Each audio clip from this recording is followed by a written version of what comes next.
Hello, hello, hello, everyone. Welcome to the Sleepless Cinematic Podcast, where we explore our shared love for watching and discussing movies recorded in the late after-work hours, often in lieu of a good night's rest. I'm Emilio. I'm Madeline. And I'm Julian. The three of us are colleagues at a Midtown Manhattan music school. Yes, music is what brings us together, but movies are what keep us together, talking at the end of the night. So we've created some order to this ongoing trend by recording these conversations, considering an overarching theme while we cycle through 5 unique guidelines for engagement. You can email us at sleeplesscinematicpod@gmail.com. Seriously, we'd love to hear from you. And you can follow us on Instagram and TikTok for updates, highlights, clips, and other visual supplements to the audio we record at Sleepless Cinematic Pod. In addition to these main episodes, we record and release bonus one-off episodes as we see fit.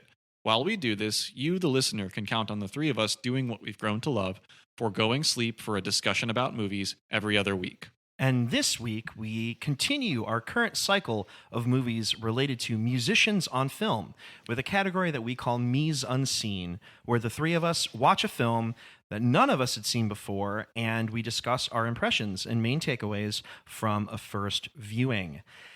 I'm really excited about this movie, guys. Me too. The movie that we chose this week is Mo Better Blues, which is Spike Lee's 1990 joint that features a number of really incredible cast members. Most notably, we've got Denzel Washington, we've got Wesley Snipes, we have Cinda Williams, Giancarlo Esposito, John Turturro. Yes, classic Spike Lee guy right there. Exactly. Spike Lee himself. Spike Lee And himself. Spike Lee himself. And That's his true. sister. Joe That's Eiley, true. yes. Yeah, so we're talking Mo Better Blues today. His follow-up to his amazing Do the Right Thing from the year before, right? Yes. Yeah, from the year before. He's such a prolific filmmaker, especially in like the first 15 years of his career. Like he basically Absolutely. made a movie every year. Yeah, and it's hard to keep track of them legitimately. Yeah. And I think this was his 4th feature release overall, fifth film altogether, but that's including his student film, Joe's Bed-Stuy Barbershop, which won a Student Academy Award, but I don't think was ever commercially released. And they don't give those out anymore, right? I don't Student know. Academy Awards. Nah, I guess not. I'm not the one to confirm or deny that. They don't mention that in Oscar Wars. No. There's not warring in Michael Student Shulman doesn't have a Academy. chapter on that. No, there is not a chapter on that. I guess we should say that Mo Better Blues should not be confused with the book Mo Meta Blues, The World According to Questlove, which is a memoir written by, yes, you guessed it, Questlove, the drummer, arranger, founding member, flag bearer of the super talented Roots crew. This book's been out for about 10 years, and I remember when it came out, I was like, oh man, I'd love to read this. I still haven't read it. I'm saying it here. I'm rededicating myself to get back to this book. Awesome. That's Mo Meta Blues, not Mo Better Blues. I have not read that, but I have read a different Questlove book. I read Creative Quest, which I really recommend. He really kind of dives into what is creativity. Is this something that people inherently have? Is this a skill you can develop? And, you know, even he, as an incredibly successful, prolific musician, kind of struggling with like imposter syndrome when it comes to your creativity. So do recommend Creative Quest. Awesome. Thanks so much for that. That That's sounds great. Yeah. Yeah. Should also not be confused with Born to Be Blue, which is the film where Ethan Hawke plays Chet Baker. I haven't seen this movie. I've heard good things about it. But, you know, there's some similar surface level things there. Yeah. Not to be confused with. That was on my list as well. So I'm glad you called that out. And this is also not to be confused with A Jazzman's Blues, which is a 2022 Tyler Perry film about a woman seeking justice for the lynching of her son. But I believe that she and her entire family are jazz musicians. Interesting. Wow. I have also not seen this film. I did not know about that movie. On the subject of evaluating and grading the qualities of color, this should not be confused with the film Blue is the Warmest Color, which is a 2013 French film directed by, I hope I get this right, Abdelatif Kechiche. These are two very different movies. They have a lot of sexual content, both of them, I will say. But yes, different films. And I must say, Evaluating Colors, not to be confused with Perfect Blue, which is Satoshi Kon's debut film from 1997 about a pop star turned actress and her deteriorating psyche. Gosh, man. And we'll continuing on this thread should also not be confused with Three Colors Blue. That was also on my list. On mine as well. The Krzysztof Kieslowski film from the 1990s, part of the Three Colors trilogy. So I'm curious. We are talking Mo Better Blues. This is a huge blind spot for me in the Spike Lee filmography. I've seen a bunch of other Spike Lee films. I still got a lot more to get to. He has quite the robust filmography. He really does. He really does. Although I sort of prided myself on getting through a lot of his earlier films.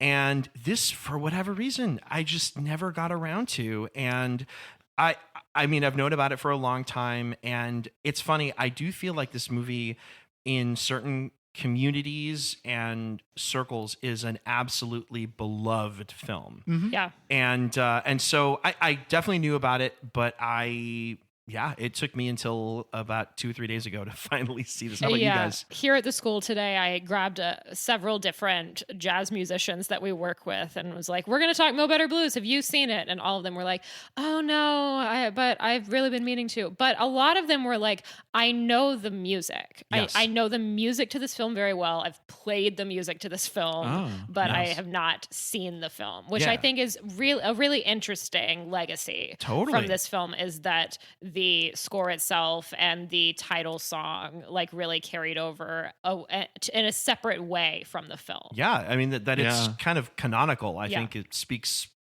very highly to the quality of the music, and I think also the staying power of the film. Yeah. In a different genre, that's kind of like what happened with Cameron Crowe's Singles, where that movie is like foremost remembered as a grunge document. Yeah. Where it's, I think. Honestly, you have to say Singles, I think that's an underrated movie for its narrative. I think it's better than a lot of people give it credit for. But yeah, I mean, it's just, when you see, like when you hear the sounds of Mudhoney and Pearl Jam and Soundgarden, you see Soundgarden in that film. That's one of the things that is a little more salient in that film. And I feel like we got to that like in the first 6 or 7 minutes. Yeah, wow. That's the only one I'm going to do this time. All right, we're going to hold you to that. We're going to hold you to that. Yeah. We'll see. But yeah, it's. I feel like based on what you were just saying, Madeline, it seems like Mo Better Blues kind of lives on in the consciousness of musicians in a similar way. Yeah. Before we get too far into our discussion, let's talk a little bit about what this film is about. Yeah, let's do it. So Mo Better Blues follows jazz trumpet player Bleak Gilliam from begrudgingly practicing his trumpet as a child in his Brooklyn brownstone, all the way years later to his regular headlining gig at a New York City jazz club. And while pursuing his musical career, which is managed by his childhood friend, the ironically named Giant, he is also balancing 2 romantic relationships, neither of which he is fully ready to commit to. And while navigating this dynamic in his personal life, he must also deal with infighting among his band, with one person trying to move in on one of his girlfriends, one person consistently late to every show and rehearsal, and constant pressure from the whole world to fire Giant as his manager due to his inability to renegotiate their club contract. But Giant has problems of his own in the form of a large gambling debt that he cannot avoid for much longer. So we watch how Bleak navigates his music career, his friendship with Giant, and his romantic life. And something's got to give. Will one of these 3 aspects of his life triumph? Will the others deteriorate? We will find out in Mo Better Blues. That's true. Can I tell you guys a really quick personal story really quick? Yeah. Did I tell you guys my story about meeting Spike Lee? No. I don't think so. Okay, cool. All right. So I had a pretty meaningful interaction with Spike Lee back in 2009. I was auditing an elective class that was being taught at NYU about Marvin Gaye and the album What's Going On. It was being taught by this guy named Harry Weinger, who is the VP of A&R at Universal Music. One of the coolest and nicest guys on the planet, by the way. Shout out to Harry. If you are listening, you are a much appreciated human. I inherited this assistant role because one of my friends from college, my buddy Drew, shout out to you, Drew, if you're listening. He does listen to this podcast. He left college a year early because he literally made his wildest dreams come true. He became the touring drummer of the Four Tops at the age of 21. And so I was the next in line to become Harry's assistant. I basically handled like the AV duties for his class. And one day, Harry asked me to be there early, about a half hour early, because he had a guest that needed to prep something for a presentation. So I showed up. Who was this guest? You would think he would have given you a heads up on this. I know. He didn't. He was just like, I just need you here a little early. It was Spike Lee. And Harry had asked me to help him consolidate the soundtrack listing for the movie Crooklyn, which is like his autobiographical film. It was full of Motown and R&B, which he was commenting on during his presentation. And I kind of helped him put it together for a PowerPoint presentation. So I was literally sitting with Spike Lee, like at a laptop, like working on some stuff. Wow. And I just got to say, he is a really cool cat. What you see is what you get with Spike Lee, 100%. Yeah, he's like this weird mix of being laid back and very serious. Yeah. The thing I remember about him too is that his eye contact is like kind of intimidating. And I mean that as a compliment, because when he looks at you, he is really looking at you. Like he is like staring like into your soul. Yeah. But he really listens to you. Like he gives you his full attention when he's looking at you. And so I was just like, I need to be my best self right now. And the greater point I'm trying to get to, this is what I meant, is that I was really bowled over by how this guy he moves at his own speed, like in every respect. When he met me, when we were putting stuff together, he like shouted me out during this class, during his presentation. There was never a moment where he was like flustered or presented as being out of control for like even a second. And like if he didn't have the right words for his presentation, he would just stop for like long stretches and just start talking again until he had the right words. And so I was just really blown away that the command of pace that this guy has in life is similar, I think, to the command of pace that a great director has in their work. Mm-hmm. And I feel like when I was watching this movie, Mo Better Blues, I was actually reminded of that interaction that I had with him, because this movie has incredible command of so many things that are going on, like all the visuals, the story, the camera work, there's so many decisions that are made, I think, in this film that are just so intentional about trying to put you in people's, headspaces. And so, it was so cool getting to watch this movie and having this kind of memory come back to me about just his cool. Like he is a cool dude. And actually, to bounce off of that, so I have not met Spike Lee, but one thing that hit me very close to home, kind of literally, about this film is that I think that block where the opening scene happens, I'm like 90% sure that's about 2 blocks away from my childhood home. You do get a Park Slope vibe, I think, from that neighborhood. Yeah, but also that street specifically, it's like this one block sort of middle street in between 2 side streets. Like you have them in some neighborhoods where there will just be like 2 1-block streets that break off in the middle of a block. And there's one of those right near where I grew up in Park Slope, and I think it's one of those streets based on the buildings there.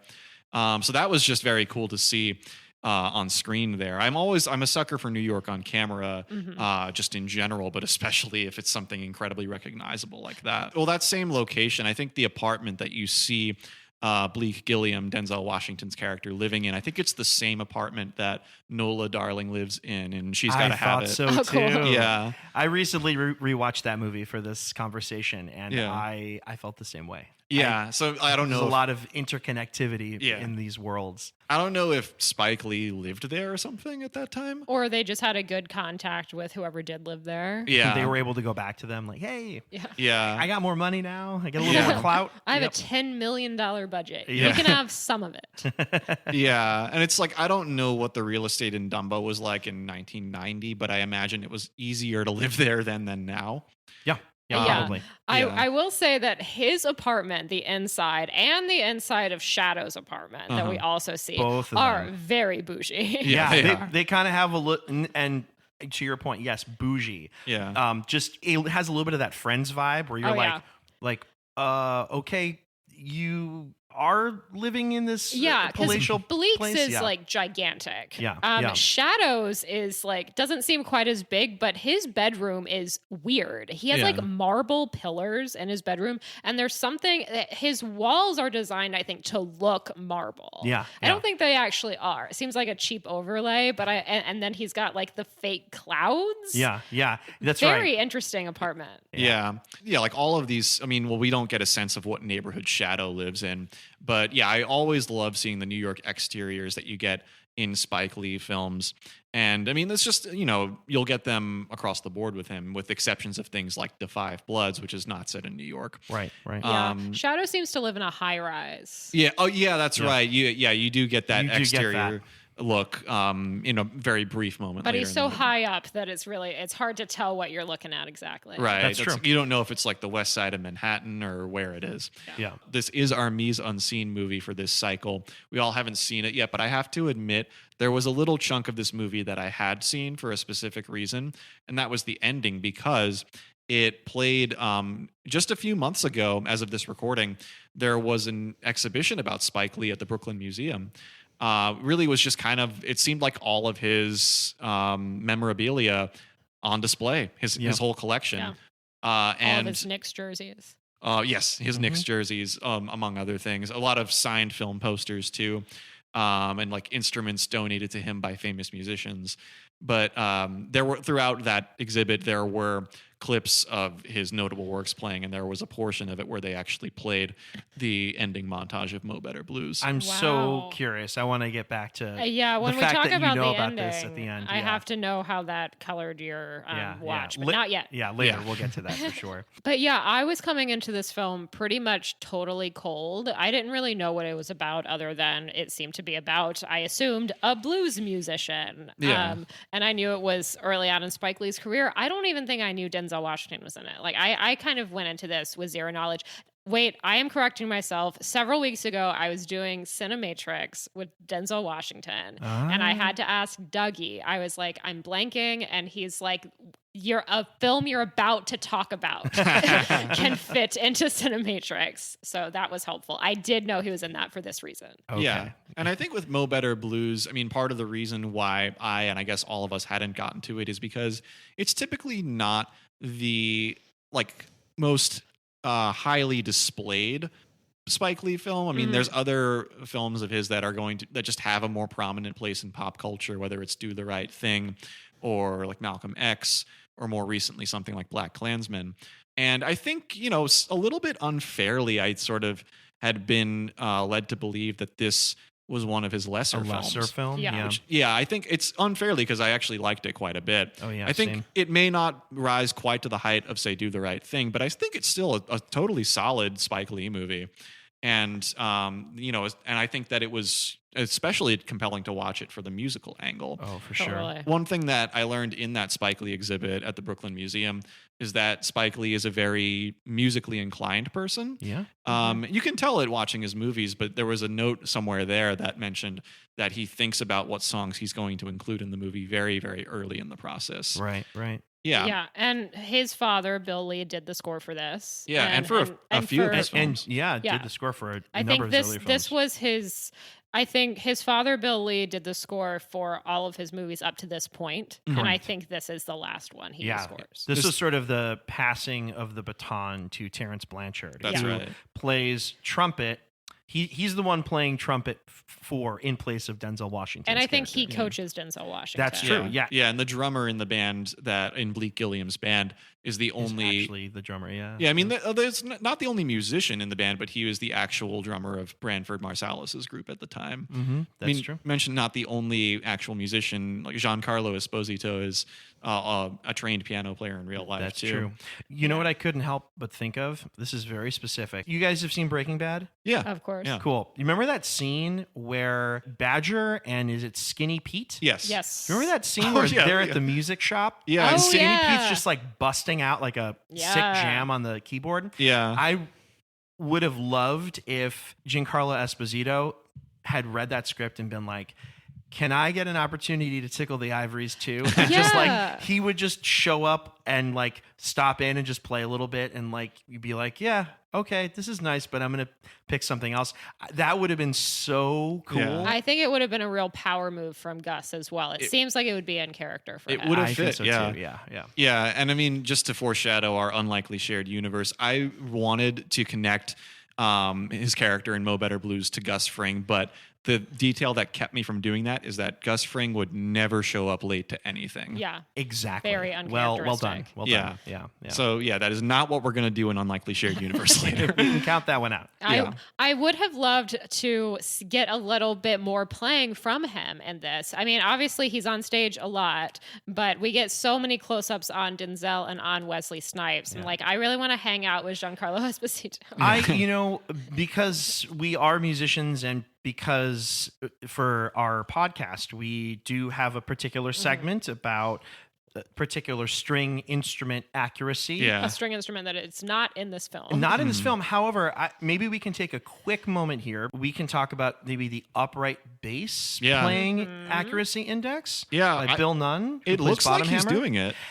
Yeah, I noticed that there were a couple moments, I think maybe during a segment where he's kind of just doing some background stuff. He's in the right spot, but I think he's been coached properly to kind of like visually situate himself to play these notes. I would agree. I feel like there's some stuff that he's doing well, and other stuff it's like a notch below.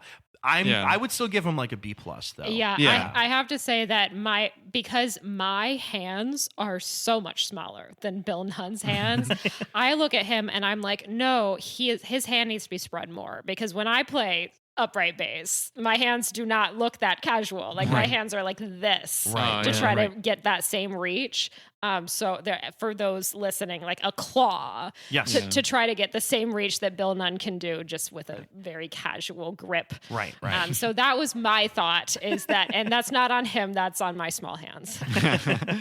Yeah, but I mean, even watching Denzel Washington and Wesley Snipes play the trumpet and saxophone respectively, I mean, I didn't notice any moment where what they were doing was out of sync, which is saying something, because they're playing some pretty intricate things. They are, yeah. Totally. Supposedly, Denzel says that, I think Denzel and Terrence Blanchard say that he was capable of playing everything. Obviously, that's not what we hear. Right. But they did coach him to a point where he was capable of playing all the melodies that we see. Yeah. I would imagine that there is something in the kind of tone and consistency of pitch that probably somebody like Terrence Blanchard would have a much better handle on. Yeah. But in terms of the fingerings, I did a little bit of YouTube. I absolutely do not know anything about trumpet fingering. I don't either, but I was bouncing around YouTube and just looking at some comments, and there are a number of trumpet players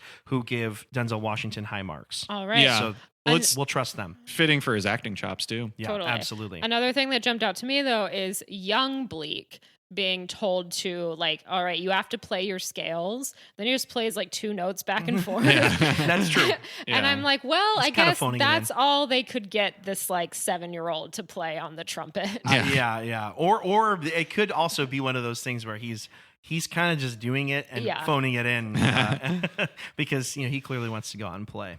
Yeah, I don't think they clarify it, but in that opening scene where Bleak is practicing, and then there are kids on the stoop calling out because they want him to come and play with them. Do you think that the one kind of leading that is supposed to be Giant? No, they it's say one of the other ones. The one in blue. The one that calls him an effing one that bum. uses the F bomb. I also couldn't help but think of that scene in Do the Right Thing where Bugging Out gets his shoe stepped on. Oh yeah, and they're yelling at the guy who's carrying his bike up the steps, and he's like, "I was born in Brooklyn," and they just throw their hands up in the air. Oh, exactly, and it's the same exact move. Totally. Oh yeah, that's a good move. John Savage of Deer Hunter fame. Exactly. Yeah. Yes. Sporting a Larry Bird jersey, which might show up a little later in comment that I have. Yes, exactly. Yes. Gotta say too, you mentioned Bugging Out and Do the Right Thing, and I was listening to this podcast that Madeline you recommended for research, which is a W. Kamau Bell podcast that I don't know if it's still running, called Denzel Washington is the greatest actor of all time, period. I mean, No lies detected on that one. No argument from here. Yeah. And in that podcast episode, Ava DuVernay was interviewed about Mo Better Blues. It's a favorite film of hers. And this was recorded around the time, like not long after Selma came out, too.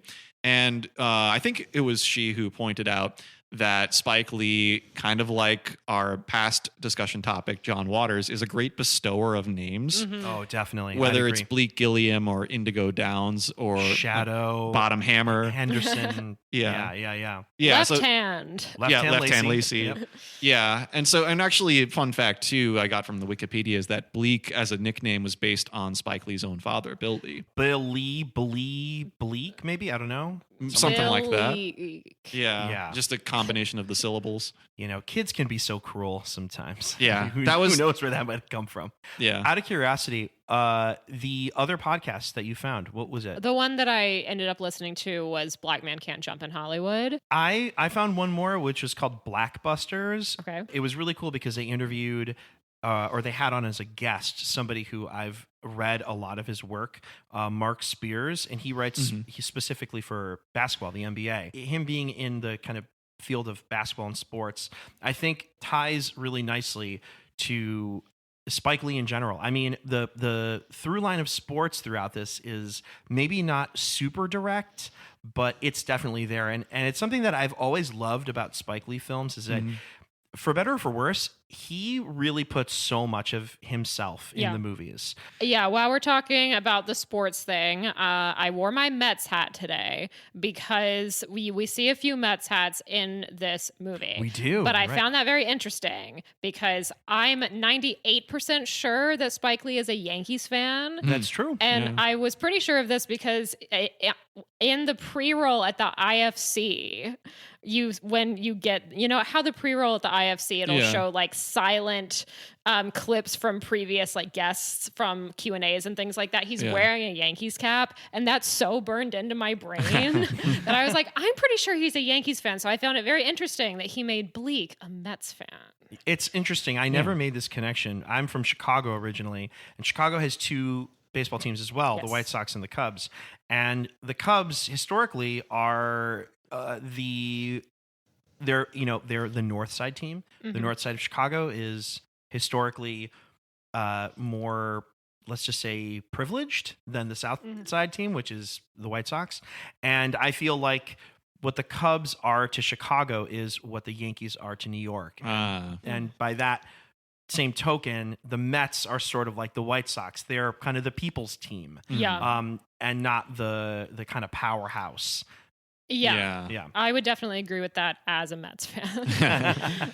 We talked a little bit about Giants' gambling problem. He is betting on baseball specifically. Yeah. And I'm also, and throughout most of my life, have been an Orioles fan. And he does bet on the Orioles, at least the first time, because he said Frank Robinson is his man. Got it. So Okay. shout out to Frank Robinson. Yeah, I nice, have to say too, I love the Ruben Blades bookie character. Me too. Oh yeah, he's Just great. every time Giant rolls off a bet to him, he's just running through a bunch of foods. Yes. It's like banana Oreo cafe, cookies. Right. azúcar. Yep. And that's just his shorthand for it all.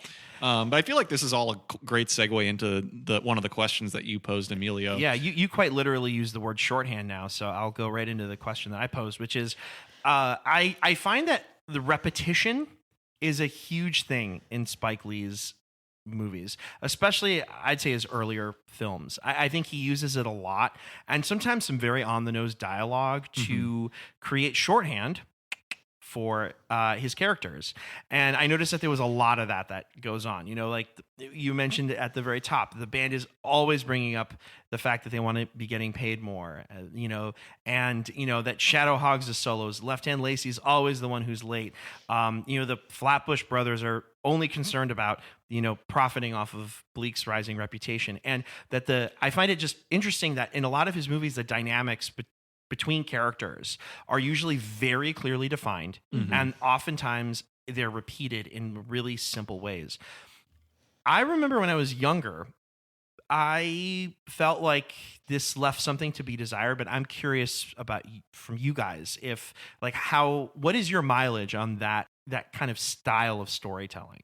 So I think that a lot of people, like people who are skeptics of Spike Lee, are going to use terms like heavy-handed to describe him, which I don't think is wrong. I mean, I think there is something very intentionally heavy-handed about a lot of his films, but I honestly like that about them. I like that you use the word intentional. This also gets thrown around with Shyamalan a lot. Yeah. I think that ultimately the really important point with these directors is that they are making these choices intentionally. Right. Yeah. Right. And I think Spike Lee would agree that he is heavy-handed at times. Like that's part of his style. That's something that I think he leans into a lot. It's stylistic. Yeah, yeah, absolutely. Continue. Yeah, and I've spoken to people before who are kind of rubbed the wrong way by that because of the lack of subtlety. But that to me is sort of suggesting that Spike Lee's intentions are working in being heavy-handed. Because I think, there is an intention of disruption and sometimes discomfort with that. Yeah. I mean, I think one of the best examples of him doing something that, perhaps is, I don't want to say obvious, but that is definitely devised, but I think in a very powerful way, is in Black Klansman, when you get the cross-cutting footage of Harry Belafonte speaking at in this indoor Black Power rally, and you get this Klan meeting intercut with it, right? And there are these dual messages of Black Power and White Power, right? And what Spike Lee is aiming to do in that, because at that Klan meeting they are also watching footage from D.W. Griffith's Birth of a Nation. Right. He's commenting on the very nature of film itself, montage, and so I mean it just showcases Spike Lee's expertise on film history, but also he is making a very powerful comment on the medium at the present of that time too. I think that scene is trying to draw actually some parallels between the kind of energy that these two communities that are diametrically opposed, have, and it's funny, this is something that I think you were saying before. I think some skeptics of Spike Lee's work, it takes a little while to either come around to, or they never really do. But he is a shockingly optimistic filmmaker when you really look into what he does. And I think a lot of what that scene spoke to me about was how similar we all are. Yeah. And that it's just like some people decide to rally around something that is extremely hateful, and that others are trying to rally around something that helps establish equality, and that humans are capable of both extremes. Yeah. I mean, it directly calls to mind in Do the Right Thing the love-hate rings that Radio Raheem wears. Absolutely, yeah. I think that's like a through line through his whole filmography. All of his movies, yeah. And in Mo Better Blues, I mean, it doesn't take quite the same form, but you get a few characters kind of laying out these binaries and lines that they state. I think in the first scene with Clark, Cinda Williams' character, that she is talking to Bleak and saying, people can only teach you two things: what to do and what not to do. Yeah. Love it. Yeah, and it feels like almost like so obvious, where it's like, did you really have to write that? And well, I think the answer is yes. Yeah. Yes, he did. I do think that's a good segue into one of my thoughts is that Clark and Indigo, the two love interests in this film, there are things that I like about each of them, and there are things that I don't like about their relationships with Bleak. And I think the big thing is the fact that, he treats them very much the same. And we have that one scene where it's like an intimate scene that's cut between both of them, and he's having the same kind of interaction of getting their names wrong. And I think that's a really interesting scene. Oh, it's great. Because it starts with you're seeing more of the intimacy, but then at a certain point when it's just conversation, you just get the shot on Bleak, and his eye line is going back and forth between them, and then eventually settles on the camera, which is so interesting. Oh, yeah, so it's great. And such an ambitious shot for a young filmmaker to make, to go straight down the camera like that. But my point is ultimately, I think to what you're saying, Bleak's relationship with each of these women is very clearly defined, almost to a fault.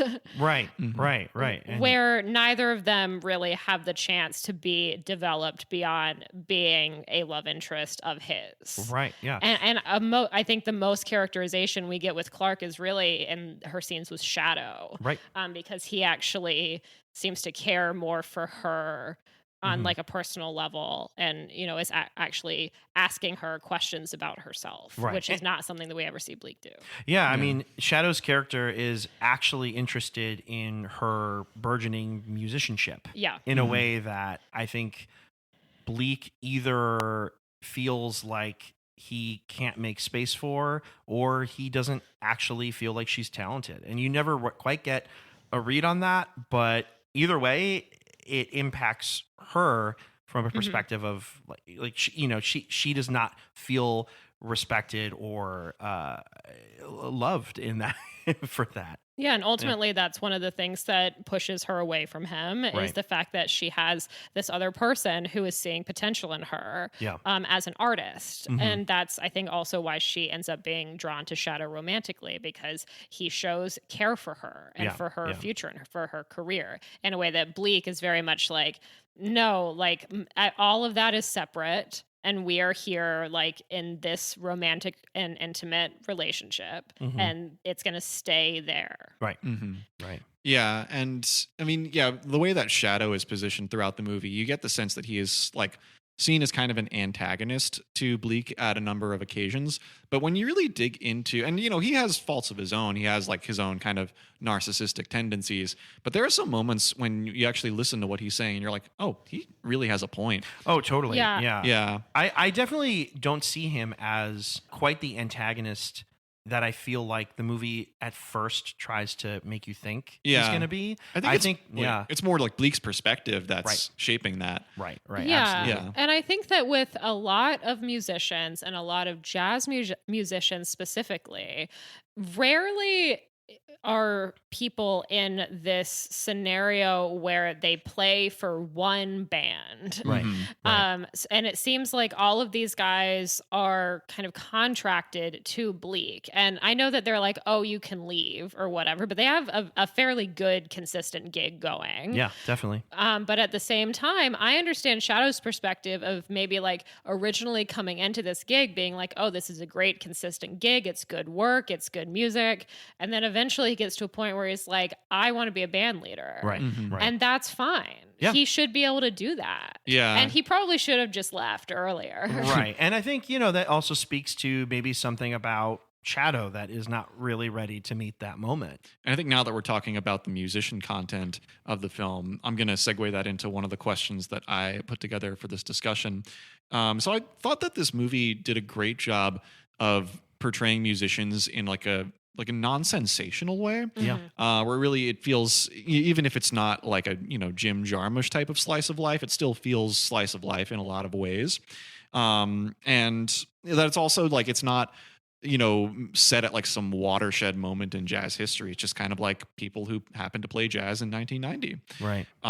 So yeah, I liked that it really just kind of goes for this more modest milieu when it comes to jazz. And well, I was just, we've already talked about it a bit, but do we think that in the portrayal of working musicians in this film, do we feel like there's some universality to the condition of a working musician in general, or are there more time specific details? I mean, I think that this movie does capture some of the camaraderie that you do get when you do play in a band, when you've got a crew of musicians that you trust, that you vibe with. I think even though we see them bicker a lot, and sometimes the bickering gets a little more heated and goes a step further, but there's like a real brotherhood, I think, that you see established here. Because often there's also a lightness to this where they'll bicker and then someone will crack a joke and they'll all laugh. Exactly. Right. I think it's even said in the very beginning where he's like, well, you could quit. And he's like, I quit. And he's like, actually, I'm just going to the bathroom or something. Yeah. And I think also too, there and not this specific detail, but I think that sometimes there is this thing that happens in the like the world of a working musician, where you're in such specific scenarios. Like your day looks so different than the average working person. Yeah. You know, like what time is it that Bleak practices? I 1 think- o'clock? 1 p.m. Yeah, 1 he was p.m.? practicing at 1 o'clock. We don't know when he started, but he was Exactly. practicing until 2. Right, exactly. He was going to. My guess, though, my hunch is that Bleak doesn't get up before 10 a.m. Definitely not. Yeah. I mean, not if he's playing a gig, and we don't know the frequency of this gig, but I could be assumed nightly, at least weekly. Yeah, at Yeah. least it's some type of residency. Yeah. So they're there quite a bit. Yeah. So Yeah. assuming he's playing this gig until midnight, then he's probably going out after, and then not getting home until 2 at the earliest. So 4, yeah. 3, 4, whatever. Yeah. So yeah, no way is he getting up before 10, and there's nothing wrong with that. yeah, absolutely not. Yeah. But I think that they capture that in kind of a nice way. That Yeah. it is like this alternative life. Yeah. I have definitely felt that a bunch in my own life. The way Right. that I do feel like there's this one track, and then there's this kind of side windier track that I find myself on a lot more often. Yeah. Yeah. And I mean, the longer that I have, had this job of teaching guitar lessons and, with a schedule that looks a little bit like Bleak Gilliam's Yeah. in some ways, the more I see that this is not when you look at general professions, this is not so rare. I mean, there's other prominent industries like, food service, for instance, that have hours similar to this, people who work in restaurants and stuff like that. It's not so rare, but at the same time, the 9 to 5 schedule really is the most privileged thing in our working culture. And a lot of our culture is built around it. Exactly. Like true. there are inconveniences to those of us who work a less traditional schedule. That's Yeah, very true. and those of us who do work at those less traditional schedules have to organize it often around when 9 to 5 people are off. Right. Mm-hmm. Yeah, I would also say that sometimes the schedules of working musicians also runs directly in contradiction to aspects of raising a family. yeah. Yeah. And that can be kind of difficult. And I don't know if that's something that Bleak is ever really considering. I know eventually that's something he considers. Yeah, we'll get but to the ending. We'll at some definitely point. get to that. There is this aspect of Mo and Josh Flatbush shorting the band for sure. But ultimately, like they must be making decent enough money for Shadow to pay for that apartment. So He does have a MasterCard, I think, that's declined. that is though. true. His gold MasterCard does, or gold Amex maybe. It's does, Amex. It's does an get Amex. Thank you. declined. Sorry. That's I just got to say this might be low hanging fruit, but I mean that happening to a Wesley Snipes character. Oh. Yeah. Oh, yeah. A little prescient. Yeah, a little bit. Yeah. Yeah. But so I guess that is a good point, that maybe he is either not being paid that well or not managing his money all that well. Yeah. Yeah. I could see either one being the case. Either way. Yeah. But yeah, I mean, these guys have a pretty solid gig. Like once you luck into or like work your way into something this consistent, I think a lot of people want to keep it for Right. as long as you can.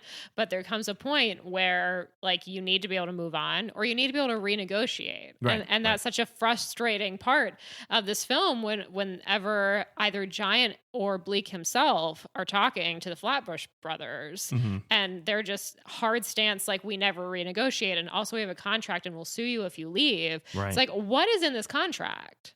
Yeah, I mean that's Do they that's have an to answer. stay here forever? Yeah.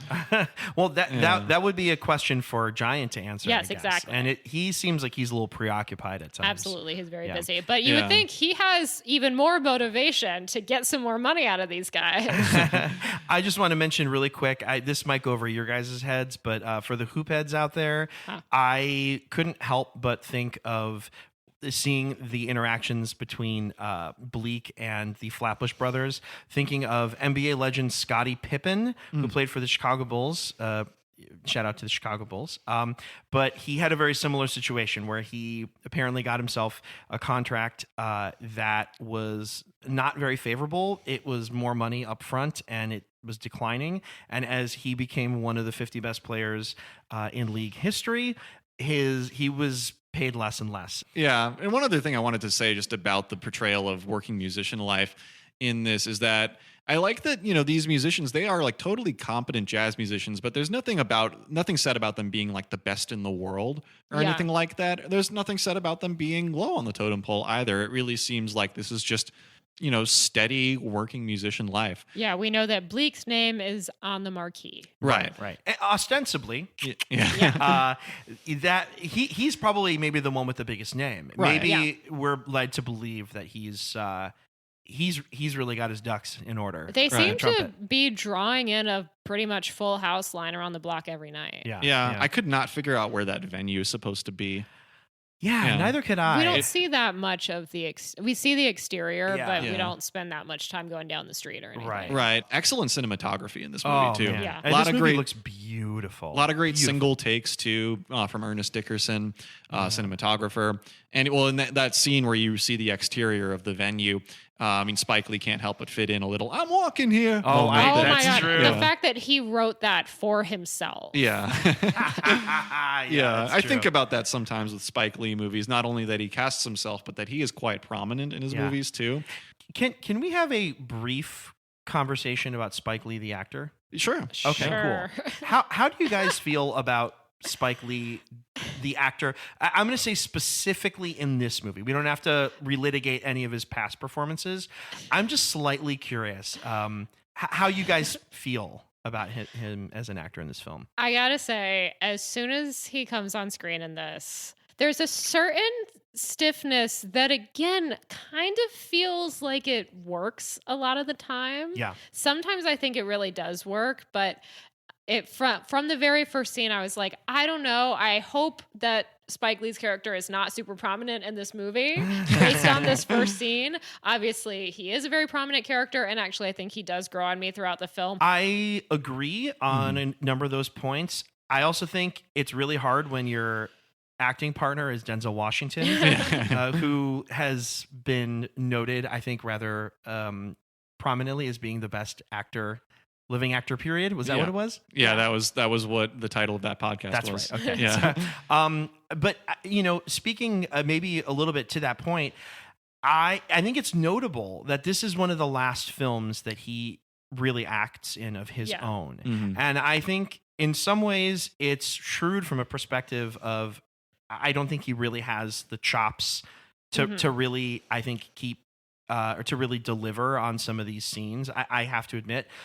But I think also, and I think in a more broad sense, Spike Lee is like a celebrity unto himself. And I think that, like you said, when you see Spike Lee, even I think at that time, like he was already in Nike commercials with Michael Jordan selling sneakers. He's just had this incredible success in Do the Right Thing. But he is an incredibly outspoken artist. And he is not shy. He's putting his business and his opinions on Front Street. And so he is somebody that the general public we have a relationship with Spike Lee, the artist, not Spike Lee, the actor. I think he kind of has one note in his acting a lot of the times. And in the scene when he and Denzel Washington, after their bike ride before he is jumped by Samuel L. Jackson. I have thoughts about this bike ride. Go ahead. Which we'll get to, I'm sure. Yeah. But when I think they're in Prospect Park and they're sitting by the lake. They are, yeah. And at that point, Bleak is kind of telling him, like, you're not a good manager. And Spike Lee's just like, I'll be better. Like, and it's, and it's just, I look at that and it kind of takes me out of the film, but it also kind of works in a comedic way. Yeah. So, I don't know. I find it very telling that he's never in a shot with Denzel Washington. It's like, it's Denzel, it's Spike. Yeah. He has certain moments. I'll say one other moment too, and we'll get to this, I think, a little bit later, but the very last moment he has in this film, I think is like there's a lot of emotional resonance that's supposed to come out of this moment. Yeah. Left something to be desired for me. I gotta say, and it's not that scene isn't great. I think it's great in spite of Spike Lee as an actor. Lee's being the guy to deliver those lines. Yeah. So that's all. Spike Lee, I have so much respect for that dude. Oh yeah. And I love him, but I think he knew it himself that it was time after this movie to start downshifting as an actor. Although Spike Lee does appear quite prominently in Malcolm X just a few years later. And so what I think works about that performance and what I think works about him sometimes as an actor is that you kind of get the sense, for better or worse, that he is basically directing in the eye of the camera when he performs as an actor. And sometimes that's great. I feel like for Do the Right Thing, I mean, he is the voice of the film. I think it works really well there. Oh, yeah, 100%. Yeah, I'd say so too. And in the case of Malcolm X, I'm going to have to look up the name of the character that he plays, but he plays a character who is secondary to the titular Malcolm X. But it works because this is someone who is friends with Malcolm X, but is watching him from a third-person perspective too.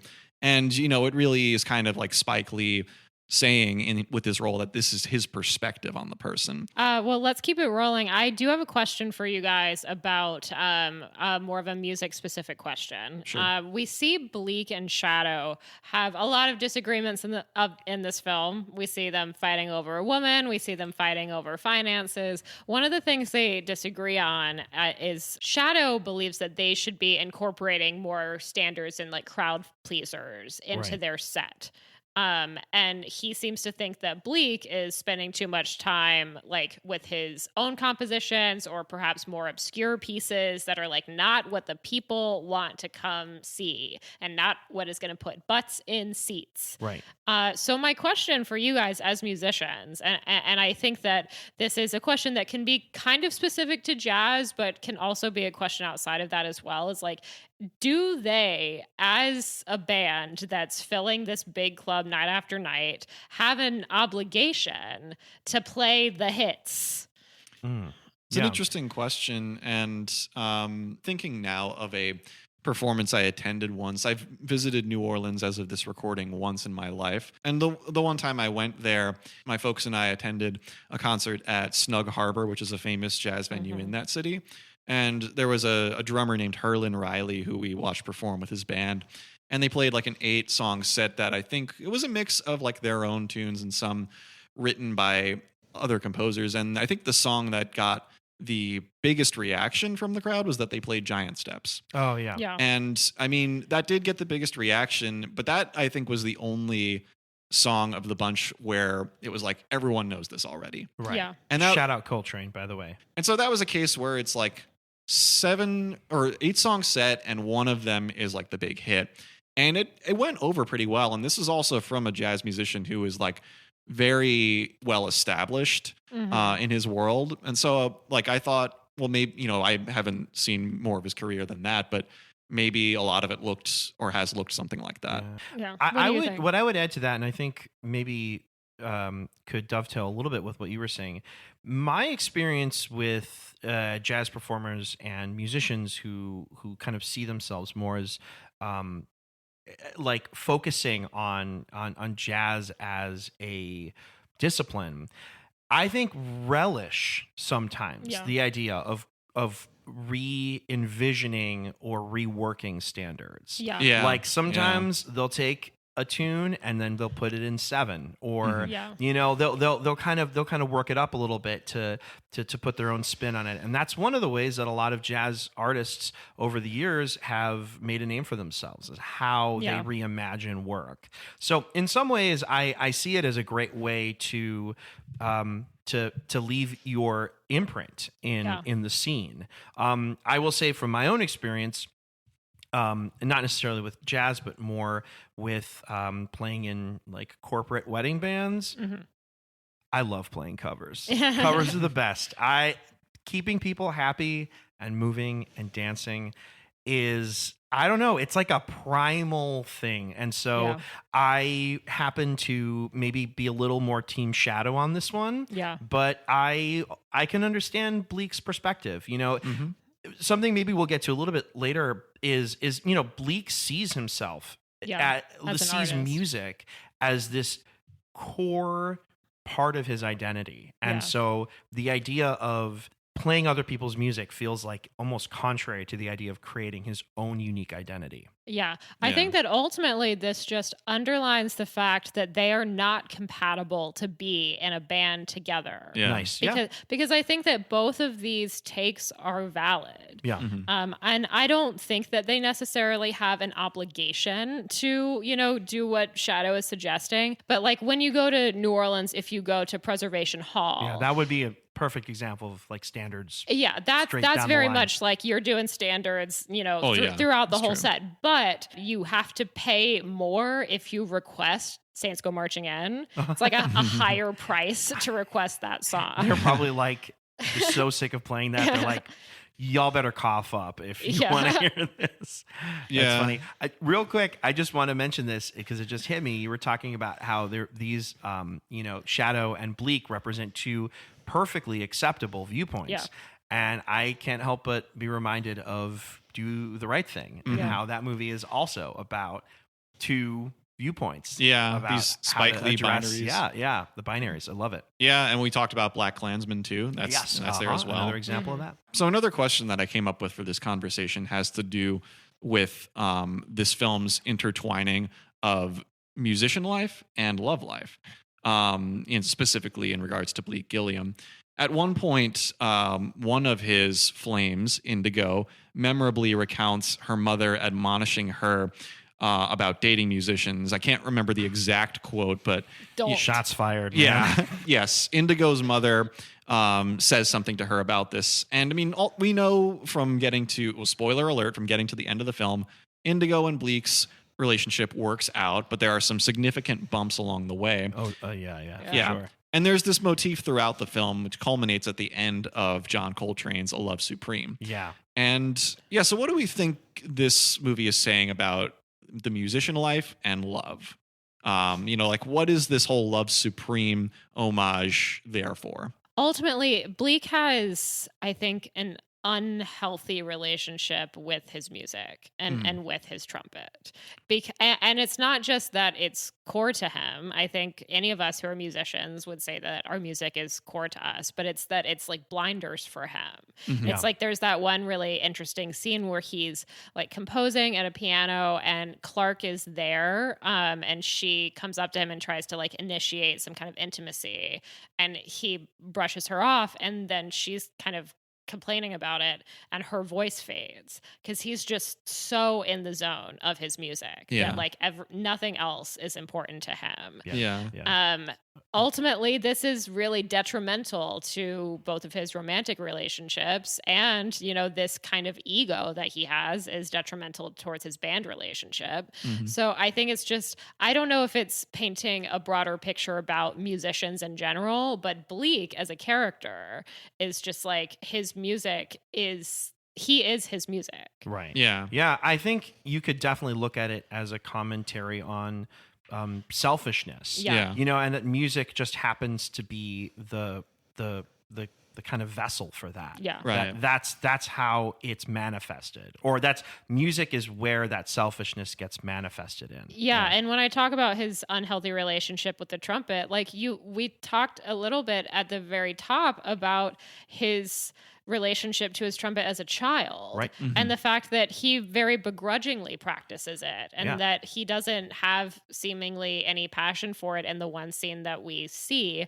Obviously a child, practicing any skill is going to occasionally complain about having to practice it. That doesn't necessarily reflect more broadly on his love for the instrument, but it seems like this is something that's being forced on him. I would say so too. Yeah, it's forced on him, and I feel like there's an implication there that because he doesn't get to go out and play with his friends that one day, which you get a sense as a viewer to other days too, that that stunts his social development, and that leads to the difficulties he has as an adult with relationships. That's why he only keeps one of those friends. Yeah. You're the one who calls him an effing bum, by the way. Clearly doesn't understand his self-worth. Yeah. And so, I mean, it just feels like, I don't think codependent is the right word, but he's like dependent unhealthily on this trumpet. And I mean, there's like differences between Bleak's life and the biographies of of the specific biographies of certain famous jazz musicians. But one parallel that I noted was that, towards the end of the film, when, things start to downward spiral for Bleak, that, he kind of goes through some time where ostensibly he's not playing. And I had to think of like the phase of Miles Davis's life where he was a recluse. Yeah. Yeah. I think there might be something there. Yeah. I mean, they when he and Indigo have a son later that they name Miles. Uh-huh. Yeah, definitely. Yeah. Louis Armstrong has a period of his life also where he has an injury that he's recovering from. You can look up Satchmo syndrome. The thing about playing brass is like if you have some kind of injury like that, like it is extremely painful, of course, to continue playing in a way that's not really the same, I think, for a lot of other instruments. Yeah, I have a good friend who's a trumpet player, and he always talks about the back pressure on your teeth. Yeah. And there's a moment earlier in the movie when Bleak and Clark are making out, and then she bites the inside of his lip, and he says something about like, my lips are my living. Right. Yeah, something to I that make my effect. living with my lips. Yeah. I'm glad you brought that up. Yeah. Because I want to know what you guys think of this scene. Because I watch this and I think I'm on his side here. Oh, yeah. Yeah. You can maybe make an argument that it's her way of maybe trying to kind of push the envelope a little bit, see where this type of intimacy might take their relationship, and he's like, like hard stop. That's an interesting point for it to kind of be a metaphor in that way. My issue was that she very much brushes off any concern that he has. You are absolutely right. And it's very possible that Clark might be like, well, I don't feel very respected in this relationship either. So, maybe there's a bit of spite. A little bit of that, perhaps. But. Yeah, but then as the film goes along, and after Bleak has gone into this pit of despair for a little while, and he disappears for some time and shows face at a gig that Shadow is performing, or really his whole band is, and Shadow's the band leader now. Right, yeah. Where he's basically see taken over. With Clark also. Yeah. Singing, He's quite his beautifully. money where his mouth is. Yeah. Yeah. So then he shows up there and he's spotted in the crowd, and Shadow graciously invites him up to the stage to perform, but he picks up the trumpet and he just, he can't get back into it. He doesn't have it like he used to. Heartbreaking. It is. But it's not even that he doesn't have it. Like, you can even after his recovery we haven't said what it is. Giant is like finally the Samuel L. Jackson and the other loan shark come for him. The other guy, yeah. And really like give him a very vicious beating. Yeah. And Bleak does step in and also like gets extremely badly injured, and specifically to his face. Right. And he goes through this very long recovery period. I think we jump ahead about a year when we get to the point that that you're speaking to, and you can see visible scars on his lips. Right. And so it's not just that like, oh, I haven't played in a while, I'm a little rusty. Like, it's that it looks painful for him. Right. Genuinely. Right. Well, it's weird because it starts okay, and then it's like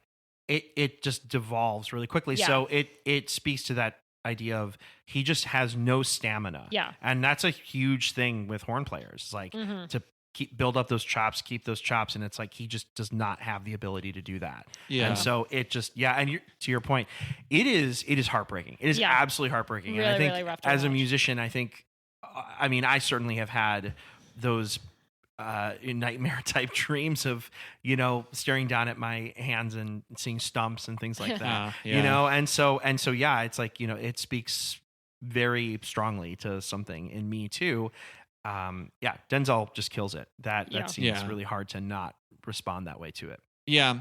And I was thinking too, well, going back to that fight scene where Bleak and Giant are viciously beaten up. I mean, one thing, kind of humorous thing in that scene that I can't help but point out is that there's a point when Bleak is out there and he deflects a punch from Samuel L. Jackson with his trumpet, and the trumpet is unscathed. But then the trumpet is what is used to hit him back. It's exactly, true. yes, but just that effect of this punch being thrown and nothing happens to the trumpet. I mean, it's like Spike Lee had to know how unreal that was, but that's part of why I like it. Well, I think it also gives some credence to the kind of supernatural element of trumpet. And when I say Yeah. supernatural, I don't necessarily mean that it's like a ghost or that, it can cure cancer, but that it has this incredible importance in the story. And Yes. that a hit like that is not going to diminish it. It kind of stays almost sort of on this pedestal, even if it's brought down and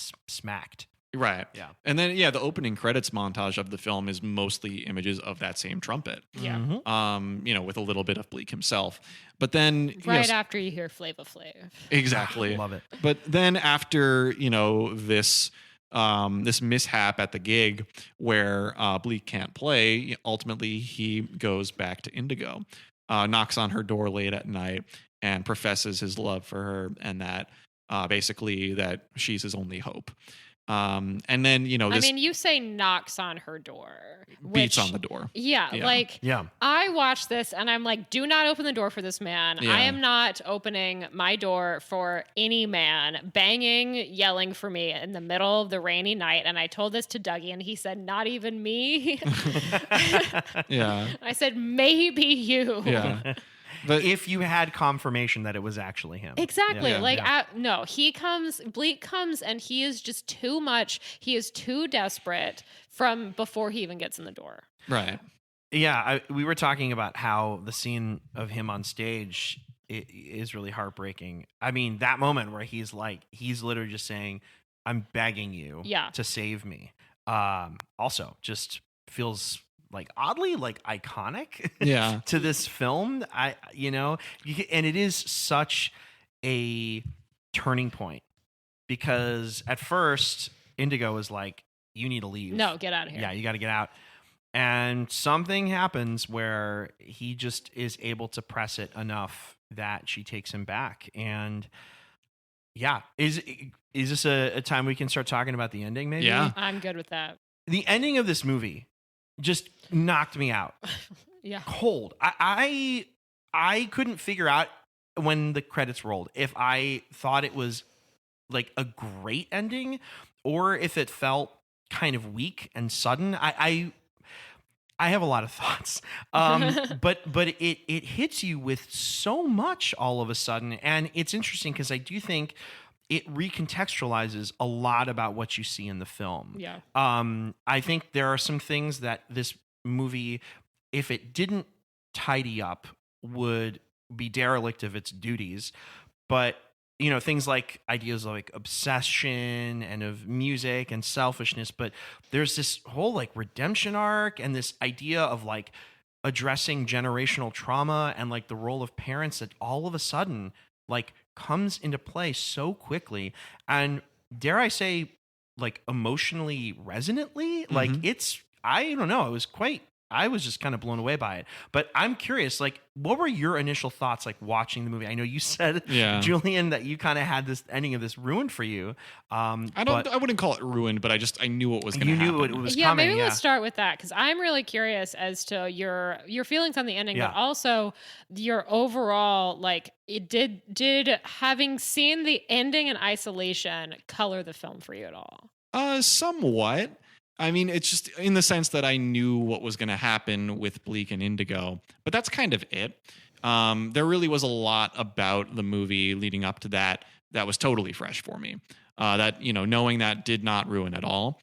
Which is a broader point, I think, about knowing the ending sometimes is that, it's one thing to know a spoiler, but does it ruin the journey throughout the movie? I think if it does ruin the journey, then it's a true spoiler. But, it's not always the case depending on what the movie is. This isn't like a Shyamalan level twist. Yeah. But it's such a decision that happens. And it's a real left turn from the rest of the film. Yeah. I think, I sort of wanted to know a little more about the inner workings of that relationship. It's because it's like, I think it's a great montage to watch, but I feel like, I think I just wanted to know a little bit more about what it is about Bleak and Indigo that makes them, that makes their love a love supreme. Right. Yeah. That it's like, that clearly they have this connection, but I think it must be more than simply chemistry. Because you also, I think it can be assumed that part of the reason he goes to Indigo is because Clark is implied to be with Shadow, right? And how she has also witnessed his like botched performance. Mm-hmm. So Clark is not an option anymore. So he does not even make the decision finally between these two women. The decision is kind of made for him. In between the two partners you see Bleak being with in the film, Indigo's the one who's shown first, so there's this sense that she is more of the primary partner. She also like has a relationship with his dad, right? She's like, "Hey, Mr. Gilliam." It's like, I have a question. Yeah. So we know that she's played by Spike Lee's sister. Yeah. Mm-hmm. I wonder if she is meant to actually be Giant's sister. And the reason why I propose this is the fact that she knows Bleak's father. Seems very odd for a woman that you are not in a relationship with to have any relationship with your father. And we know that he grew up with Bleak, that Bleak and Giant grew up together. Right. So that is point one. Point two, the one scene where we see Indigo and Giant together, he is actually fairly familiar with her in a way that we don't really see him be with any other woman. So when they're, or in any other people, when they're in the bar and he sees her come in and he walks over to her and he's like, "Hey, does Bleak know you're here?" And he puts his hands on her shoulders in a way that I think would be kind of weird. I'm not saying this is definitely a thing. I think it would be very messy of Bleak to do this. Yeah. But I'm proposing this as a possibility. So I hear those points. I got to say, though, as ineffectual as I think Giant is made out to be, I feel like he would be like, "Bleak, you can't do my sister like this." Yeah, I think that's totally fair. But I think it's a good point. I also just think it speaks to how long she's been in his life without a serious commitment. Yeah. And again, I get speaking to his indecisiveness and how music and his own ambitions with music run his life. Mm-hmm. Yeah. I mean, to cross over into a different genre, I mean, like this is the kind of like consummation of a relationship in a film that made me think of something like Clueless, where, you realize like, the partner you've wanted has been there all along. I was going to say, so a lot of the stuff from the montage just hit me in a really strong way. I think the sort of cyclical nature to how this movie kind of ends up is also, I found oddly very, very touching in a good way. I don't know how you guys feel about this, but one of the reasons why the idea of it being kind of weak and sudden jumped into my mind is that because we know, I think Spike Lee has a lot of love and affection for musicians and jazz greats. And I mean, he actively tried to create a legacy for his own father by having him be the composer for this film. And the other thing too is you see in the film, you brought up a really great point earlier about how Spike Lee actively shows that music is so integral to Bleak's life that he's able to shut out the world and sort of compose in his own mind. Yeah. And so to me, the fact that he gives it up so suddenly and so fully, that's the thing that jumped. I couldn't remove that from my mind, that like, it's, even if it was forced on him by his mom, it's become a huge part of his identity. And yes, it's like a big part of giving this up. And maybe that's what it is. Maybe that's the idea, that the sacrifice of love, of truly loving someone and letting someone in, is that you give up this thing that is such a big part of you. Yeah. In the moment, I was like, it seemed to go contrary to some of the things I saw. Yeah, that was something I wondered too, a loose end that isn't necessarily tied up. Like, does he play again? Like, is there a next act for Bleak Gilliam, if not as a trumpeter, just as a musician? Right. Because we see he plays piano too. Yeah. He composes on the piano. I love that moment when you see him composing on the piano and he's just like, 813 sharp 11. Yeah. No, that's not right. But yeah, but like that attention to chord name detail. I mean, that's how you know this film is being written and made by someone who really appreciates jazz. But then he says that it needs a C sharp, which, I mean, sure, but you're going to have to change the chord entirely. You're not going to make an A minor 7 into it and add a C sharp. Well, I think after he says that, he's goes quite contrary to the identity of that chord, but it's like fine. A13 sharp 11. No, that's not right. E9. I think that's what it went with. Okay. I remember that now too. I'm really curious because like this ending brought out a lot of thoughts in me. Yeah. Well, I started thinking, I mean, you might remember as you were starting to talk about his father's legacy, Billy, I had an moment. And what I was thinking there had less to do with Billy specifically, but more about like thinking about the history of jazz and the arcs that a lot of the lives of jazz musicians have had, where there's there are quite many well-known stories of tragedy in jazz history of people losing their lives to addiction and things like that. And I mean, Spike Lee consciously did not put any drugs in the movie because he wanted to take that out of the imagery of jazz. Or alcohol, I think, too. Right. It's really, those vices are really not represented here. Yeah, exactly. It seemed like a tasteful glass of wine. Right. Yeah. So he did not want to play into those stereotypes about jazz musicians, which I think is a very laudable move on his part. Yeah. And I started to think, well, maybe like creating this ending where, Bleak and Indigo actually achieve a love supreme. Maybe this is his effort to create a narrative of a jazz musician that really has a happy ending that contrasts a lot of the notorious stories that have existed in the history of the genre. And that's not to say that that's like completely pervasive. I mean, there are many jazz musicians where that has not been the case too. Right. But it's just high profile names like Charlie Parker or someone like that. Yeah. Who have had these pretty tragically young deaths. And I think, this ending on some level is an effort to contradict that trope. I could definitely see that. Yeah. I would say though, it is kind of an interesting move that the happy ending for a jazz musician is that he's no longer a jazz musician. Yeah. Well, jazz is pain. Yeah. But he's training his son and he's correcting the mistakes of his own parents. Right. Yeah, so maybe there's Miles Gilliam has a great band leading future ahead of him, and maybe a healthier relationship. I was going to say instrument. maybe healthier relationships and hopefully a lot of musicianship. Exactly. I'd love to give my thoughts on the ending, please, because I am not convinced this is real. Oh. I thought so too. Okay, so the first time I was like, this is not real, is the scene which is, I think, spliced into his depression kind of stage, where we see him and Indigo like on a bridge or something talking about their first loves. Right. And it's intercut with him being really depressed. Yes. Sitting alone in his apartment. And I'm like, is this a memory or is this a fantasy? And it was at that point that I was like, I don't know that anything we see after that is real. And there's the fantasy life is starting to take over. Exactly. And there's even a conversation that he has, I believe, with Indigo earlier in the film, where she says, like, if you couldn't play trumpet, what would you do? And he says, probably curl up in a corner and die. And I would love for him to have a happy ending and not just crawl into a corner and die. But the fact that he does say that earlier in the film is another thing that tipped me off.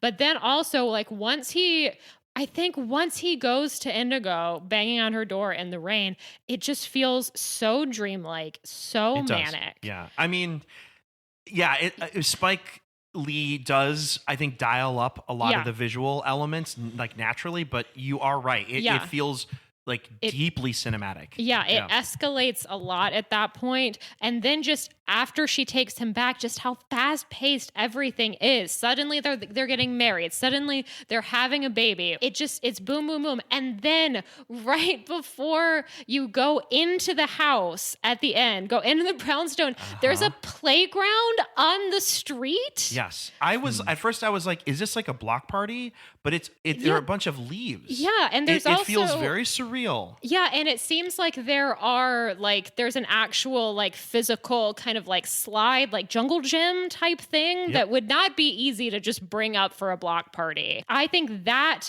really tied it together for me, the surrealism of that whole ending section. This is the detail I want to bring up, and I'm shooting straight from the hip on this. Okay. I think the boy who plays young Bleak and his son is the same actor. It is. So isn't there a way that we could envision the final scene of this movie being some sort of fantasy corrective of what he wishes his dad or mom would have done in a moment like that. Yeah. This is a little bit like Sandy's drowning. Ending. Oh, absolutely. It's that kind of moment that allows his soul to move forward. Wow. I'm not going to lie. When I was thinking about how to describe the scene where you see Bleak and Indigo reconcile, I was starting to think like this is the "you're the one that I want" moment. Yeah. So different, but yes. Yeah. And while you're saying that, one thing in that scene when he's begging for her to take him back, please save me, he says a couple of things. He says, I want you to be with me. And he says that a few different times. I want you to be with me. And he says, I want you to be my wife. And I think that those... A son, too. And I want you to give me a son. Yep. I think that these statements are very different than I want to be with you. Right. Yeah. And I think that's really important. And part of why I do not buy into their relationship, and part of why I think it may all not have happened, because I am not convinced by, I want you to be with me. I want you to be my wife. I want you to give me a son. Yeah. That's different than I love you. I want to be with you. Well, it also speaks to his selfishness. Yeah. It speaks to the fact that this relationship is purely predicated on what she can provide him. Yeah. Again, a darker ending. Yeah. He hasn't learned much and is probably just wallowing in self-pity. So that's a possibility as well. I noticed something during that scene that actually supports your point, Madeline, that it's that scene where, where he beats on the door and comes into Indigo's house. It's edited kind of weirdly. There's like a lot of weird, like crisscrossing between angles that just, it doesn't look, it's not consistent in terms of like blocking and camera angles and whatnot. And I mean, I thought at first like, oh, is this just kind of like a choppily edited scene? But maybe there is some implication of non-reality there too. Yeah, totally. Yeah. That it's in Bleak's dream imagination. Yeah. I love all this. What I'll say is whatever the interpretation, I felt a lot in the last 12 minutes of this movie. It's true. Yeah. And I think that speaks to Spike Lee's general ethos as a filmmaker, which is just to incite feeling and have us figure out what we want to do with those feelings. So which he awesome. succeeds with. Yeah. Totally. Any notable details that we want to shout out? We mentioned Samuel L. Jackson as one of the loan sharks, but right before he's introduced, we hear him as Senior Love Daddy on the radio. Yes, sir. Yeah. That's a great one. And I love that it then shoots straight into seeing his actual, like seeing him physically in the car. the car. Yeah. And then Rescue Me is playing on the radio. Yeah. Nice. Yeah, a little callback to Do the Right Thing before this whole slew of great details. Yeah, I enjoyed that too. Yeah. That's the one case where maybe you can make a dare we say, a likely shared universe scenario. Yeah, totally. Yeah, so there were a bunch of little details that I enjoyed. I'll just choose favorites from the list. So we haven't said too much about Giancarlo Esposito's performance just yet, but some of his interactions with his girlfriend Jane, or as he calls her, Jeanne.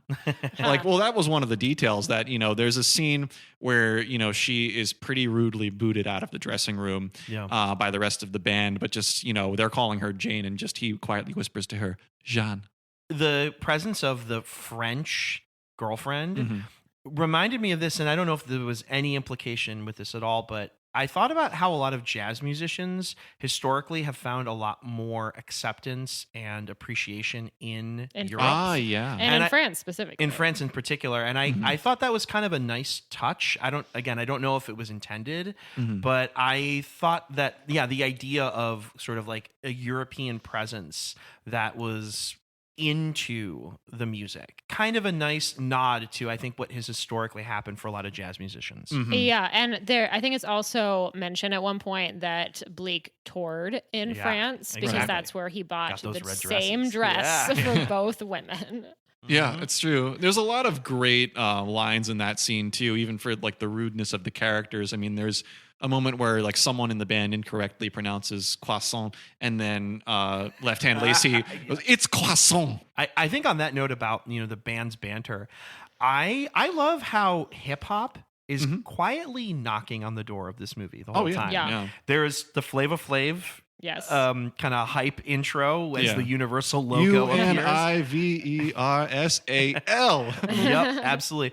But you see it throughout that there is an appreciation and even I think some joy from the band members for like kind of like the hip hop, kind of the cadence. Yeah. And they kind of toy with it a little bit themselves, and not in a way that felt disparaging or like they're making fun of it, but that they were like honestly appreciating it. Yeah. And I think you get some of that, and we didn't really get a chance to talk about the piece that they do at the club kind of in the middle of the film, and I don't think we have time to really dig into it, but I feel like you get some hip-hop elements in that piece. That's right. That it's like, it's mostly spoken. Right. Bleak, he's almost rapping. Yeah. So I think that's very much a jazz with a little bit of hip-hop influence, and then also like beat poetry. Right. Yeah. My favorite line from that whole number is when Bleak says, "Let me spend the rest of my life with you tonight." Yeah. Quite good. Yeah, and a lot of the points that he makes about love songs there are still relevant today.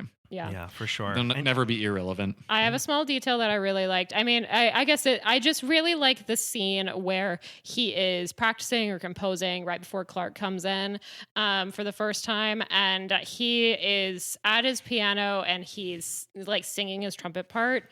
As he's practicing. That is, I think, such a jazz musician thing. Like, I've seen so many. I think jazz guitarists in particular, since their mouths aren't busy, will like kind of they do the George Benson exactly. thing. Yeah. No, I encourage students to do that when they work on jazz. Yeah, absolutely. Yeah. I think as musicians in general, I think should definitely instrumentalists should utilize this more, but I definitely see it a lot in jazz. Yeah.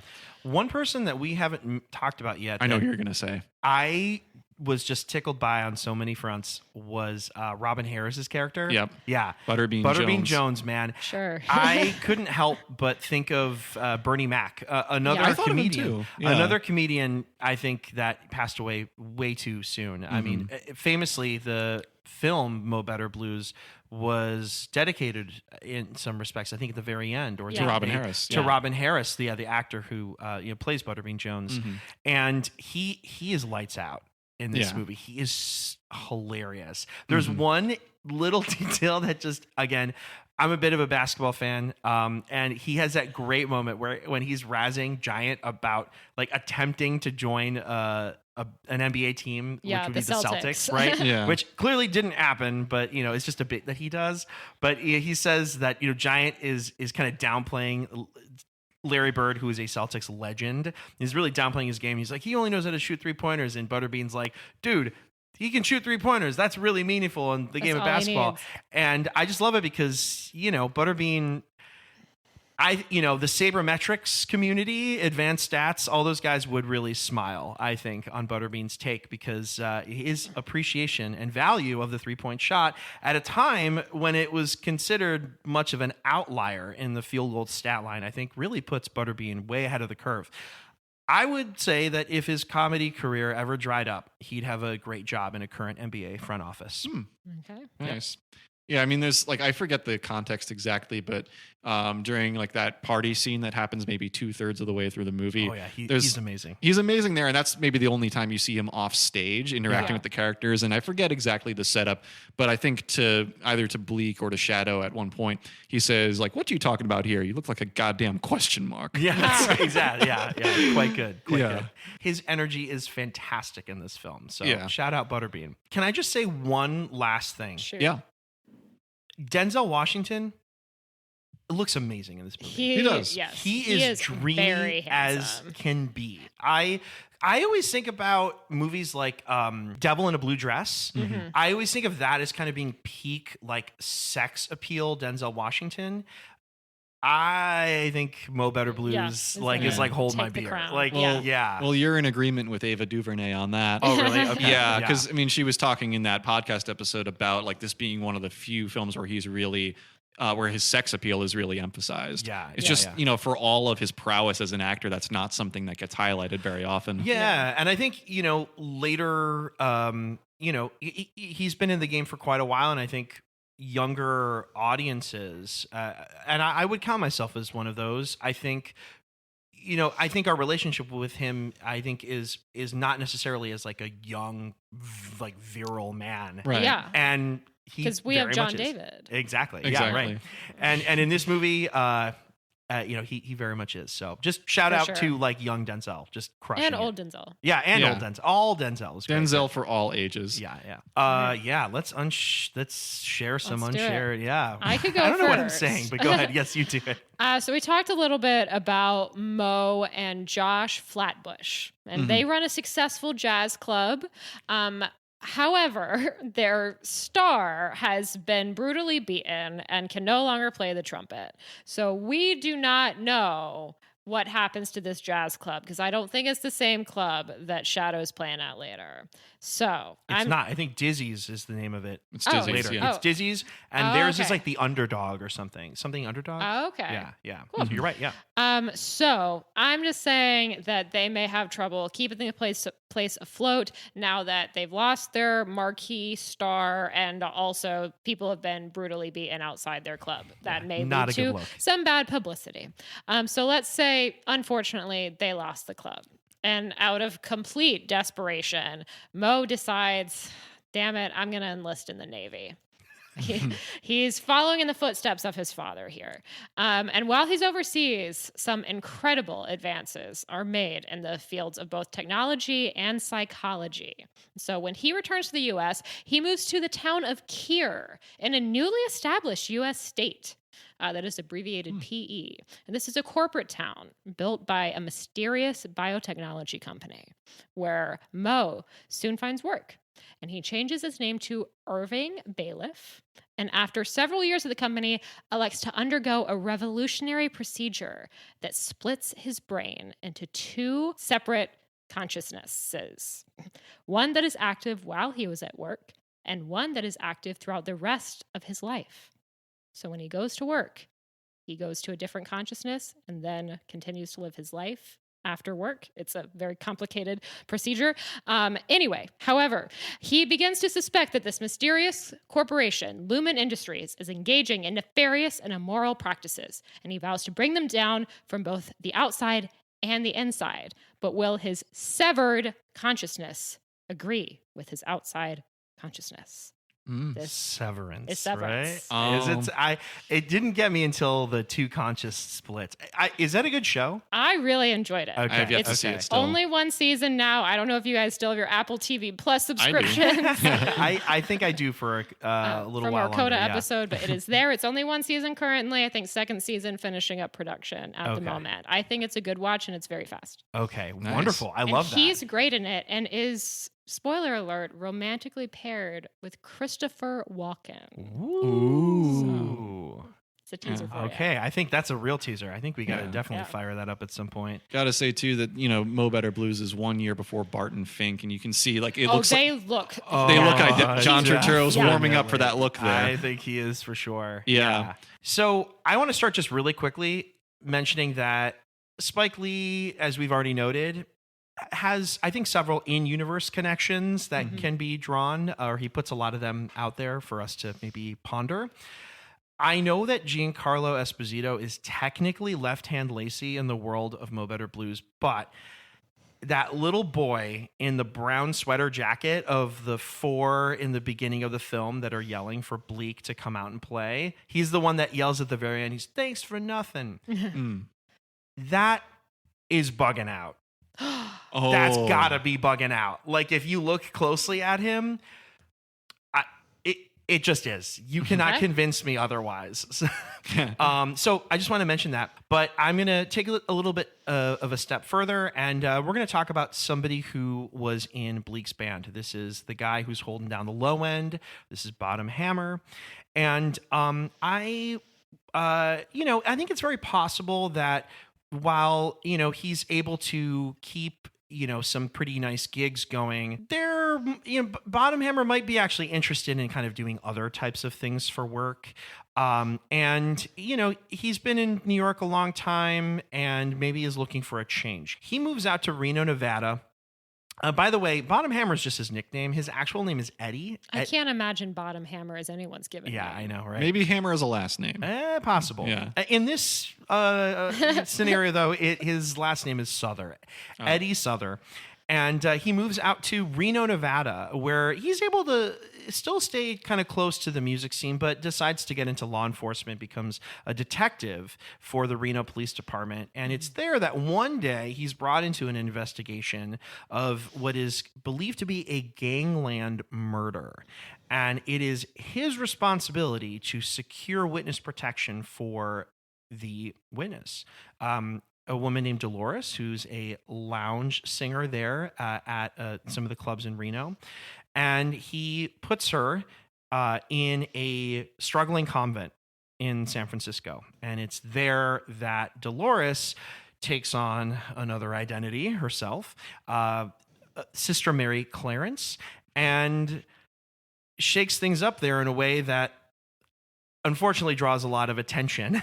Not very good for someone in witness protection, but Eddie Souther is got a quick draw and a good aim, and is able to best the bad guys in the name of protecting Dolores. So I think this is very possible, but do you guys have any idea what we're talking about? Sister Act. Oh yeah. Yeah. Haven't seen it, but I picked it up. And or Sister Act 2, is he in that one? I don't think so. I haven't seen that one. I've seen Sister Act. Yeah, I've actually seen both Sister Acts, but we're talking about Bill Nunn, by the way, who is like a regular when it comes to the kind of Spike Lee rep. Yes, he's quite good, I think, in this film, and also quite good as Eddie Souther. Yeah, just in general.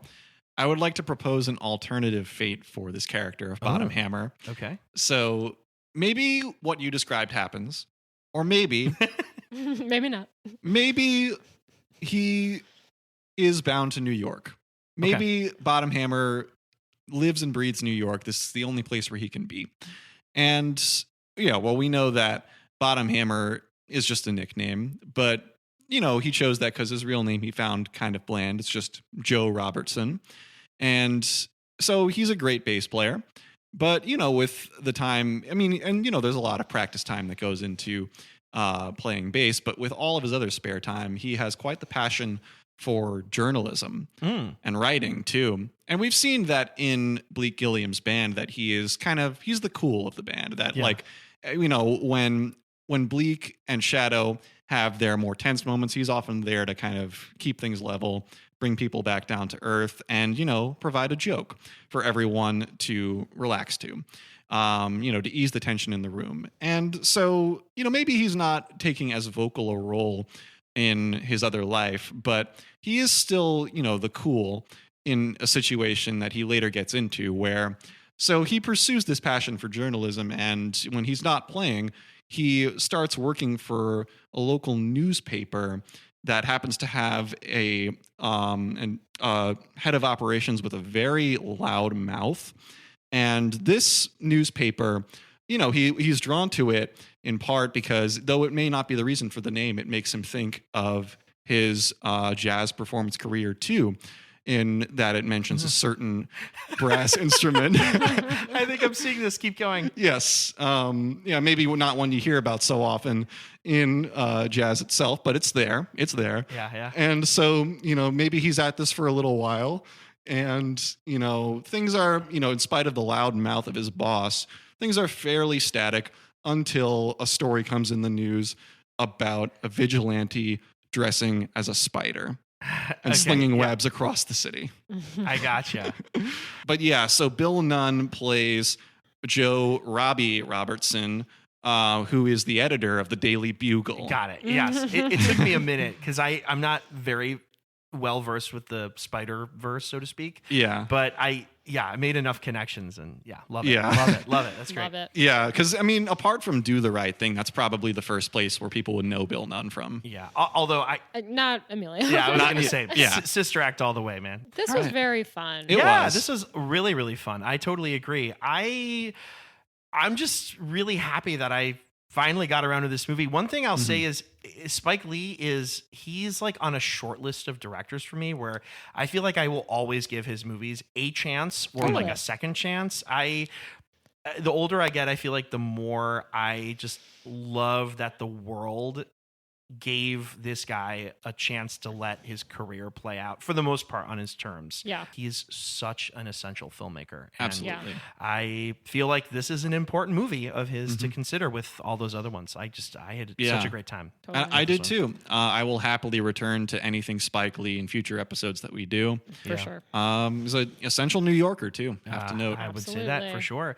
Yeah. Do we want to talk about the next movie we're going to Yes. talk about? Sure. I'm excited for this one. Yeah, so I mean, as we go through our cycle of episodes about musicians on film, we're also covering different genres of music as we go through these films. We've done country. We've done jazz, and now we move to heavy metal. Yes. And what better film to do that with than with the mockumentary to end all mockumentaries? This is Spinal Tap. Love it. Woo. Yes. I'm so Yes. excited. And the suggestion is for you, Madeline. It's for me by me. Yeah, that's true. So And- I'm really excited to experience it for the first time. Your wish will be granted. So as we said up top, we're on TikTok, we're on Instagram. You can follow us on both of those places at Sleepless Cinematic Pod. You can email us at sleeplesscinematicpod@gmail.com. You can follow me on Letterboxd at Patroness of Cats. And you can follow me on Letterboxd at Julian_Barthold. Wonderful. Ba-da, ba-da, a love supreme. I was thinking of like da da da da da Yeah. da da da da.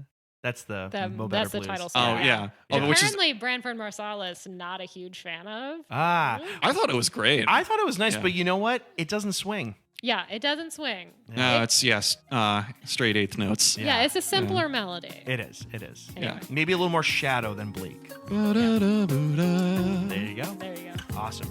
Good night, guys. Good night. Good night.